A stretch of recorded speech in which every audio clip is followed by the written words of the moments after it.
Señoras y señores parlamentarios, muchísimas gracias por la atención. Yo quería empezar diciéndole al embajador Simon que tratamos de hacer con este folleto que hemos distribuido, después de haber hecho la lectura de todas las páginas del informe, un pequeño resumen de los elementos más importantes que estaban allí. A ello yo quiero agregar, voy a distribuir, si fueran tan amables, por favor, ¿me puede ayudar?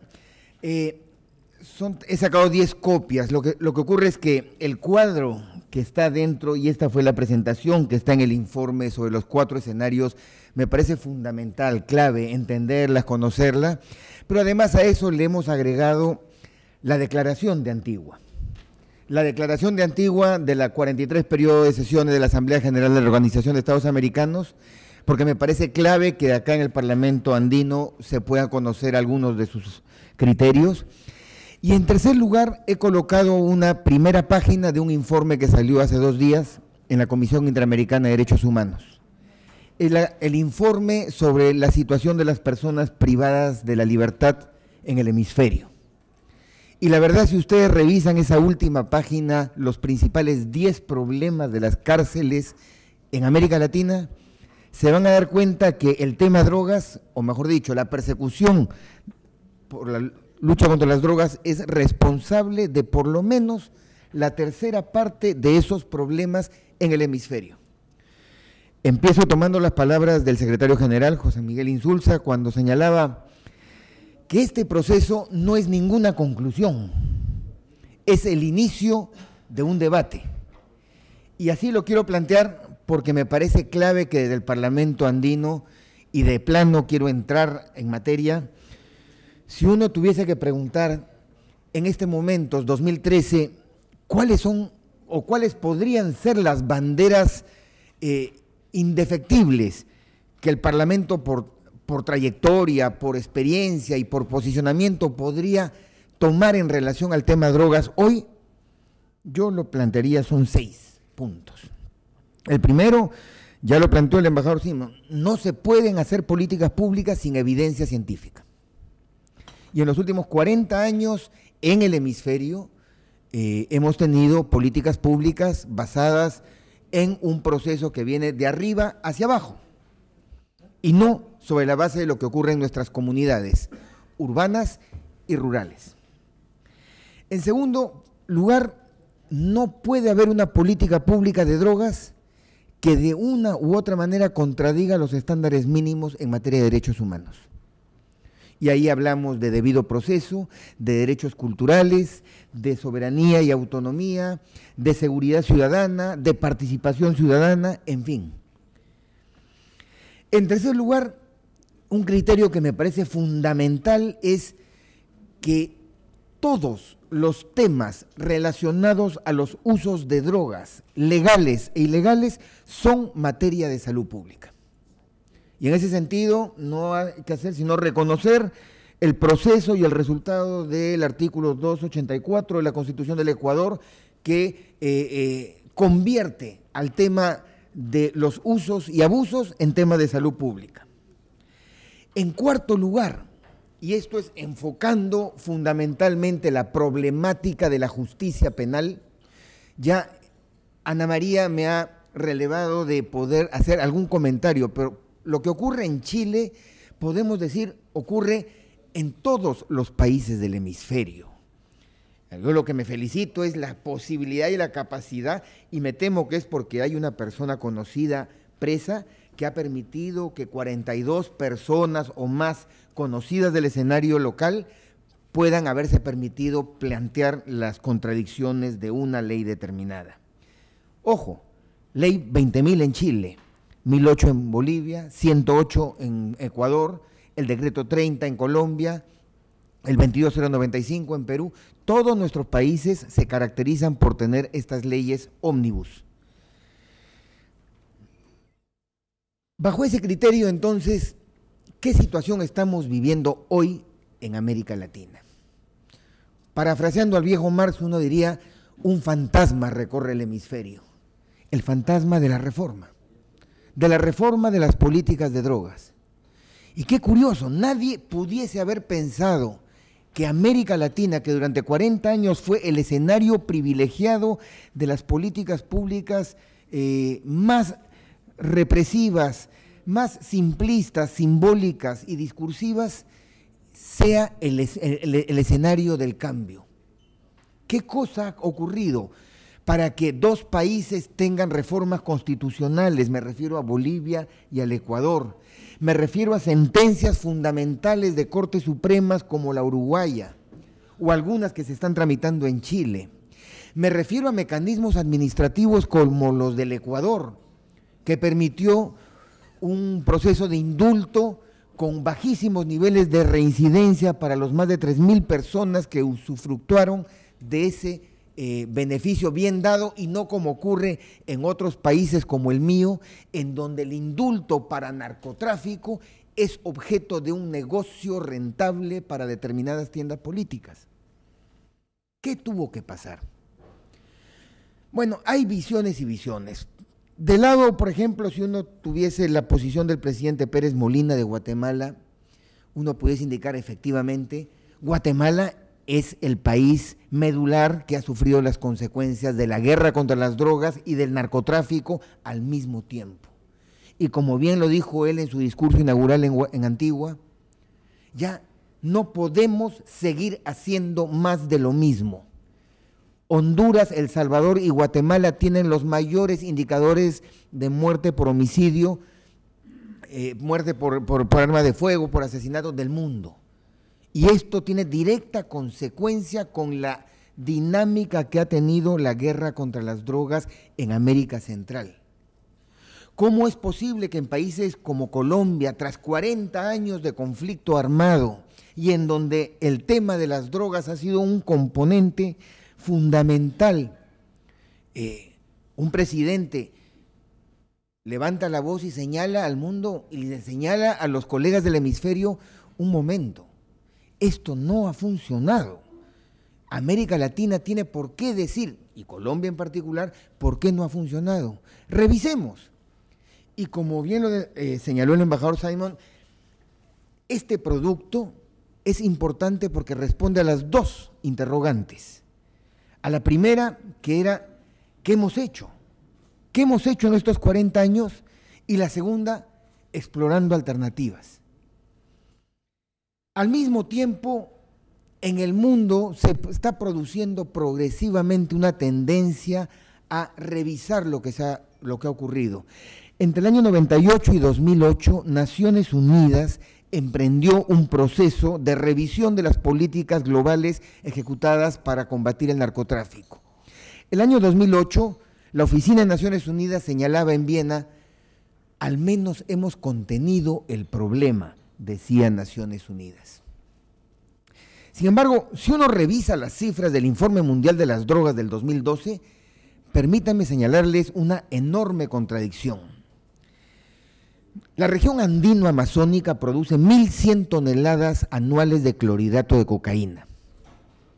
Las policías del mundo incautan 700 toneladas de cocaína. Solamente ingresan 400 toneladas puras a los mercados finales. Y la respuesta empresarial del narcotráfico es cortar la droga en 2 o en 3 para volver a las 1.200 toneladas finales. Si ese dilema lo comparamos al diferencial de precios entre 600 800 dólares kilo de clorhidrato de cocaína en chacra, con los 35.000 dólares puestos en la calle en el mercado final, nos damos cuenta que la guerra contra las drogas, tal como la hemos planteado, no va más, no funciona. Y ha tenido un conjunto de impactos negativos que el propio sistema interamericano los está planteando. En el plano carcelario, las Américas tienen 3.100.000 personas en cárceles.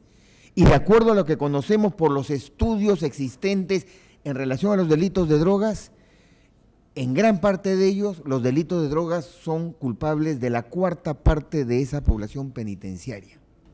¿Hasta cuándo? Tomando eso en consideración, quisiera hacer alguna precisión en relación a qué cosa es posible. Se nos han presentado los 4 escenarios y efectivamente no hay que verlos de forma excluyente, no hay que verlos de forma separada. A mí personalmente, después de ver los 4 escenarios, yo tuviera que elegir, me quedaría entre el 2 y el 3. Porque desde una visión general, yo digo, el primer escenario es lo que hemos venido haciendo y que en todo caso hay que reforzar algunas tuerquitas en nuestra arquitectura institucional para mejorar la cooperación internacional, poder conseguir los recursos de afuera y poder fortalecer nuestras instituciones. A mi juicio, es un poco lo que hemos venido haciendo, con una dirección de arriba hacia abajo. El cuarto escenario, el de ruptura, efectivamente es eso, es ruptura. Yo me acuerdo que alguna vez en México se hablaba, al inicio del Plan Mérida del 2006, con mucho pragmatismo académico, José Luis Astorga, me acuerdo, mencionaba, si no había necesidad de pensar en la pax mafiosa, decía él. Si México durante tantos años convivió con el crimen organizado, ¿por qué no formalizarlo y de una vez llegar a una pax mafiosa? Bueno, se discutía en el plano académico, pero yo me imagino que por ahí va ese escenario de ruptura. La importancia, a mi juicio, de los escenarios 2 y 3 es que, en primer lugar, se plantea por primera vez en el plano hemisférico de que no hay una sola respuesta para abordar el problema. Y por eso se plantea el escenario caminos. Hay países que preferirán focalizar su represión penal contra el crimen organizado. Hay países que preferirán mecanismos alternativos al encarcelamiento. Hay circunstancias en donde la cooperación en inteligencia financiera será fundamental para evitar los paraísos fiscales. Yo creo que el escenario de caminos es eso, nos permite que a partir de nuestros propios hallazgos, nuestros propios encuentros, las autoridades de nuestros países decidamos. Quizá el de resiliencia sea un escenario que parte precisamente de la idea de lo comunitario, porque es verdad, hemos vivido 100 años de prohibición, basados fundamentalmente en un esquema que viene de las convenciones internacionales y acaba en leyes como la 20.000, y en donde, seamos claros, los congresos nacionales poca importancia le han dado a la discusión del debate legislativo en esta materia. Como decía la criminóloga Rosa del Olmo, lo que hemos atestiguado en América Latina es la creación de una enorme espiral que, pasando por el derecho administrativo aduanero, ha terminado en un derecho penal internacional abierto, amplio, y la situación es que las cárceles de América Latina no dan para más. Entonces, esos son los escenarios, y yo sostengo que aquí estamos poniéndole un hito al debate hemisférico. En estos días la Asamblea Uruguaya está debatiendo el proyecto de ley de regulación de la cannabis. Como bien dijo Ana María, hay 18 estados de la Unión que ya aceptan el uso médico de la cannabis y en 3 de ellos aceptan el uso recreativo. Y cuando le preguntan al presidente Obama si hay algún problema entre lo estatal y lo federal, él dice: tengo pescados más grandes que freír que estos. Lo que en su momento hizo Bolivia en relación al tema de la hoja de coca me parece importante en la medida en que es el primer país del mundo que pone en evidencia las contradicciones del sistema internacional de control. Porque lo que hizo Bolivia no fue sino utilizar los procedimientos legales establecidos en la Convención Única de Estupefacientes del año 61. Mandó su oficio al secretario general pidiendo el retiro de Bolivia de la convención para poner en coherencia su nueva constitución. Y luego solicitó el retorno a la convención. Como les digo, en 100 años de historia es primera vez que un país pone en jaque el consenso de Viena, pone en jaque a la convención misma, y nos encontramos en una situación en la que, después de Antigua, después de la 43 Asamblea General de la Organización de Estados Americanos, los países han aceptado el próximo año hacer una Asamblea General especial para ver el seguimiento que hay que darle a la declaración de Antigua que les he distribuido. Una de las cosas fundamentales de esta declaración es que saluda la posibilidad de que existan nuevos abordajes al problema. Ya no los evita, ya no los critica, ya no los restringe, los saluda. Y es en esa línea de pensamiento que experiencias como la de la Alcaldía de Bogotá, en relación a los centros de atención médica a drogodependientes, o la posibilidad de utilizar la cannabis para sustituir los usos problemáticos en el caso de la pasta base, son experiencias que a nivel local tienen una importancia y seguramente que esas experiencias se adecúan al escenario de resiliencia. Pero como diría algún analista, si bien la crítica puede ser global, las soluciones son locales. Yo creo que ahí está un derrotero que ojalá que en los debates que desde el Parlamento andino se pudieran dar, puedan permitir fortalecer estos nuevos espacios que se están generando para que ya no sea Viena el único espacio desde donde salgan las políticas públicas sobre drogas. Hoy en día, la experiencia del control social de los cultivos de coca, por ejemplo, en Bolivia, es una experiencia que ha sido recogida por el informe y que permite, las cifras no me dejarán mentir, ser muchísimo más eficientes en el control de la expansión de los cultivos de coca que los 30 años de erradicación compulsiva que sufrió Bolivia durante este periodo de tiempo. Y el control social no es sino un mecanismo de participación ciudadana por la cual la comunidad organizada establece el área de un cato, 40 por 40 metros, para cada jefe de familia. Aquel que se pasa de los 40 por 40 recibe una primera amonestación de su jefe de comunidad. La segunda recibe una multa y a la tercera le erradican. ¿Y quién le erradica? La policía con la comunidad. Ese mecanismo está funcionando. A nuestro juicio, y es la experiencia que hemos podido percibir en Afganistán, en Colombia y, cómo no, en mi país, en el Valle de Río Apurímac, la erradicación compulsiva de cultivos es el instrumento fundamental que alimenta los discursos violentistas de grupos armados, grupos irregulares, grupos criminales violentos. Y la población rural que se ve afectada por la erradicación tiene salidas económicas muy simples. Se traslada un poco más allá en los escenarios de la selva amazónica. Por lo tanto, la erradicación, y cuando me tocó a mí ser presidente de Vida, me acuerdo que el embajador William Brownsfield me decía, no entiendo, señor Soberón, ¿por qué usted está en contra de la erradicación? Yo le decía, es muy simple, embajador. Erradicación es un acto físico de arrancar una mata sin asegurarnos qué ocurre 10 metros más adelante. Y ustedes lo contabilizan para poder sustentar el presupuesto de su agencia el próximo año. A mi juicio, debemos hablar de reducción. La reducción implica la sustitución de cultivos, el abandono voluntario, la erradicación voluntaria y la erradicación forzosa. Puede ser muchísimo más sostenible en el tiempo, puede ser medible. Entonces, ese fue el criterio que teníamos para poder evaluar y analizar, y el informe de la Organización de Estados Americanos recoge, de alguna manera, los límites que tiene la erradicación como política pública a la luz de las experiencias.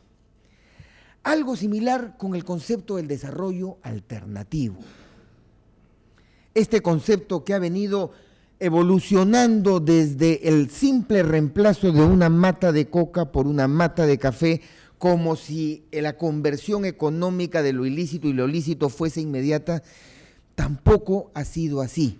Más allá de algunos éxitos particulares, y me van a permitir referirme a él porque procede de mi país, el denominado modelo Milagro San Martín. San Martín es un departamento, una región de la selva alta del Perú que durante 25 años efectivamente albergó al Alto Guayaga, principal región productora de coca de mi país y de la región durante mucho tiempo. Curiosamente, el narcotráfico, como consecuencia de políticas regionales, viró y pasó de depender del tráfico aéreo a distintas formas de tráfico. El Alto Guayaga empezó una crisis en lo que a coca se refiere, que duró unos 5 años y ayudó a reducir los cultivos de coca. Obviamente que la presencia de la cooperación internacional, y hay que decirlo, cooperación fundamentalmente norteamericana, que permitió inyectar recursos para el café y el cacao, así como recursos públicos peruanos para poder inyectar recursos en esa economía legal, ayudaron a generar este modelo San Martín. Sin embargo, ¿qué hizo el narcotráfico? Trasladarse al Valle del Río Apurímac N, en mi mismo país, y si uno hace una evaluación de 10 años, por ejemplo, uno dice, en el año 2000 en el Perú habían 30.000 hectáreas de hoja de coca. En los siguientes 10 años se erradicaron 100.000 hectáreas de hoja de coca. Y hoy el Perú tiene 62.400 hectáreas de hoja de coca. ¿Es eso éxito? Eso no es éxito. Es estarnos distrayendo. Esa es la verdad. Por lo tanto, tenemos que entender que el desarrollo alternativo, para realmente ser alternativo, tiene que abordar los problemas de fondo, que no es la coca. Son los términos de intercambio comercial que tenemos nosotros, países andino-amazónicos, con los países de la OCDE, con los posibles productos alternativos. No hay una bala de plata, ningún producto va a reemplazar a la hoja de coca en las circunstancias de ilicitud que tiene la hoja de coca, ninguno. Por lo tanto, el desarrollo alternativo debe ser reconceptuado y de hecho el informe de la Organización de Estados Americanos apunta en esa línea al permitir una discusión amplia, abierta y coherente sobre este concepto. Ahora bien, y con esto voy a cerrar, América Latina, la región andina, nuestros países, los que estamos aquí representados, hemos vivido con el San Benito de ser los responsables del narcotráfico durante los últimos 30 años. Nuestros pasaportes no valían, llegando a Ámsterdam, hemos tenido problemas severos para poder ser aceptados como interlocutores, se nos han aplicado políticas de reducción de la oferta que nos han llevado hoy, 2013, a tener este nuevo escenario. Yo creo que no hay que dejar pasar el momento. Todavía tenemos el 2014, la Asamblea General de la Organización de Estados Americanos. El 2016 hay una evaluación de las políticas globales en Naciones Unidas. Humilde y modestamente sugeriría que los organismos multilaterales de nuestro hemisferio, de nuestro bloque, puedan fortalecer aquellos aspectos que el propio informe de la Organización de Estados Americanos plantea y recoge, aspectos que la Declaración de Antigua recoge, pero no crean que el escenario es fácil. La evaluación que tenemos nosotros y que hemos compartido con algunas organizaciones multilaterales para los próximos 5 años no mejoran la situación, al contrario, la empeoran. El Brasil puede convertirse y de hecho ya es, el principal consumidor de pasta base del mundo. El Brasil es un país cuya economía ha tenido tal impulso que ha generado que más y más gente tenga capacidad económica como para adquirir bienes suntuarios o bienes de consumo masivo. Uno de ellos, el bazuco. De hecho, el análisis que hemos venido haciendo de las tendencias del narcotráfico, particularmente la pasta base, provenientes del Perú y en segundo lugar de Bolivia, nos indican que el próximo derrotero que el narcotráfico pueda tener en los próximos 5 años es un derrotero sur-sur. Es un derrotero que nos lleva de países andinos al cono sur. Yo conversaba con un embajador brasileño en Lima y le decía, ¿usted se imagina si en las actuales circunstancias geopolíticas al Brasil se le empieza a culpar por la responsabilidad que tendría de generar la demanda regional de pasta base, y de alguna manera el Brasil junto a los países andinos seríamos corresponsables de esta situación. ¿Esto cómo se trenza con la situación que pueda tener la Amazonía en los próximos 5 años? Es decir, el escenario no es sencillo.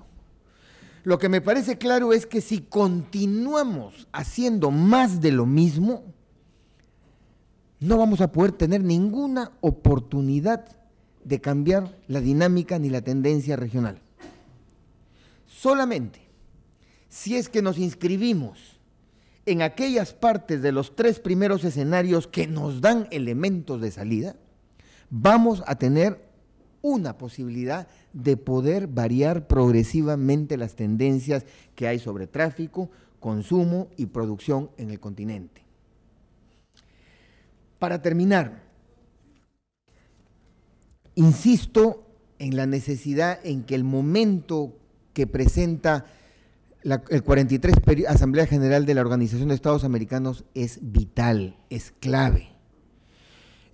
Nos hemos atrevido a hacer un pequeño resumen del informe, porque el informe, los 2 informes son buenos, son muy buenos. Quizás su única debilidad sea que permiten lecturas diversas para los juristas, los diplomáticos, los técnicos, los sanitarios, los políticos. Sí, pero tenemos que reconocer que el informe es valiente en señalar autocríticamente las limitaciones de un modelo que no ha podido resolver los problemas. Y el ejemplo más claro que da el informe es cuando dice, sí pues, las políticas de drogas no hemos atacado los mercados. Eso lo reconoce taxativamente el informe y me parece que es uno de los aportes fundamentales. Quiera Dios que en los próximos meses lo del Uruguay plasme. El Uruguay es un país pequeño. Se permite el seguimiento, el monitoreo fino de una política pública. Quiera Dios que en Bolivia el control social realmente cuaje como política de control. Y ojalá que las experiencias urbanas de Colombia y otras que se abran en el horizonte permitan que el escenario político se pueda discutir el tema de las drogas sin ese monóculo